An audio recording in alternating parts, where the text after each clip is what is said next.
मराठवाड्यातील दुग्ध व्यवसाय सध्या मोठ्या आर्थिक संकटात सापडलाय।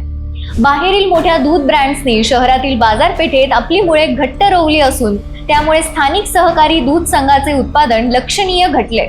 छत्रपती संभाजीनगर जिल्हा सहकारी दूध उत्पादक संघाने दिलेल्या माहितीनुसार गेल्या 3 वर्षात दूध विक्रीत जवळपास 40% घट झाली आहे। कधी काळी दररोज 50,000 लिटर दूध विकणाऱ्या संघाची विक्री 30,000वर आली आहे। यामागील कारण म्हणजे बाहेरून येणाऱ्या ब्रँड्सचा वाढता शिरकाव।